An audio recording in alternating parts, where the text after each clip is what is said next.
Hello everyone, welcome to English classes by Suman ma'am.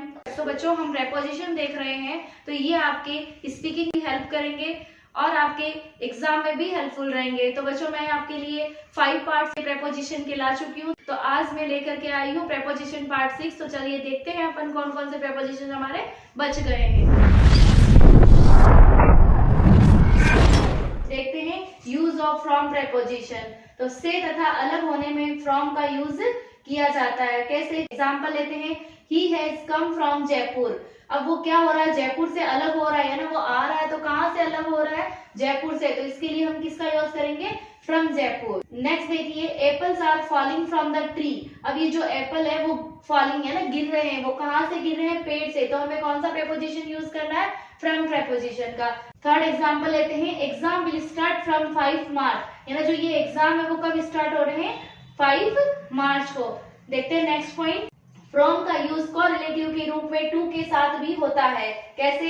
Example देखिए, I work in the institute from 3 PM to 6 PM। तो देखिए example, I work in the institute from 3 PM to 6 PM, और यही मेरा offline का time है। देखते हैं नेक्स्ट पॉइंट कि रिसोर्सेज बताने के लिए ना उसका ओरिजिन कहाँ से हुआ है, तो उसके लिए भी हम किसका यूज करते हैं? फ्रॉम प्रेपोजिशन का यूज करते हैं। एग्जाम्पल देखते हैं, the call is expected from the mind. Next, these lines have been taken from the epic Ramayana. बच्चों, ये आपका बिल्कुल कॉमन सेंटेंस है आपके लिए कि दीज लाइन्स, हम भी बोलते हैं ना कि ये लाइन्स हमारी कहाँ से ली गई है, यानी इसका ओरिजिन कहाँ से। तो क्या बोलते हैं हम? From the epic Ramayana, from the grammar, etcetera जितनी भी बुक्स वगैरह होती है उसका नेम अपन लेते हैं। देन थर्ड एग्जांपल देखिए, these apples are from Kashmir. अब ये जो एप्पल है इसका ओरिजिन कहाँ से हुआ है? कश्मीर से। तो हम लोग कौन सा प्रेपोजिशन यूज करेंगे? From preposition.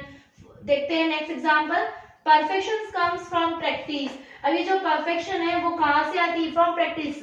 तो बच्चों, ये वाली लाइन आप भी डेली लर्न किया करो कि जब आप प्रैक्टिस करोगे तभी जाके परफेक्ट होगे ना।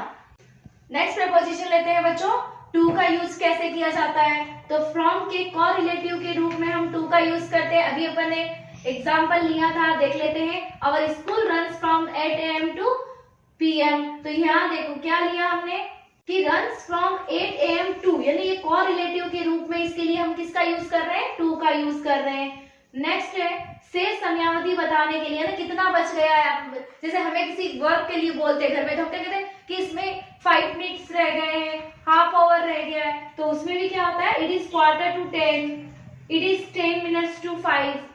चलिए नेक्स्ट देखते हैं कि जाने के अर्थ में भी हम, यानी जहां हमें जाना है, गंतव्य स्थान जिसे बोला जाता है, उसके लिए भी हम किसका यूज करते हैं? टू का यूज करते हैं। तो बच्चों, मैं हिंदी और English medium and Hindi medium दोनों ही मीडियम को साथ लेकर के, इसलिए मुझे हिंदी का भी यूज करना पड़ रहा है प्लस इंग्लिश का भी। Example, we walk to the station. तो ये क्या है? स्टेशन जाना है, तो इसके लिए फ्रॉम द स्टेशन नहीं कर रहे, हमें वहां जाना है ना, जिस स्थान की बात हो रही है। तो हम वहां पे कौन सा प्रेपोजिशन का यूज करेंगे? टू प्रेपोजिशन का। Then second example, she goes to school every day.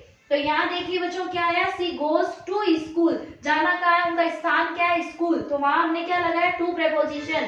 तो बच्चों, ये वाला जो एग्जाम्पल है वो कौन से टेंस से दिया गया है? तो प्लीज कमेंट बॉक्स में बताइएगा। स्टूडेंट्स, यहाँ हो जाता है अपना प्रेपोजिशन पार्ट कंप्लीट। तो जो स्टूडेंट्स मुझसे नए कनेक्ट हुए हैं वो जाकर के मेरी टेंस, डिटरमिनर एंड प्रेपोजिशन वाली क्लास देखिए। तो मिलते हैं अपन मंडे को एक नए टॉपिक के साथ में। तब तक के लिए गुड नाइट।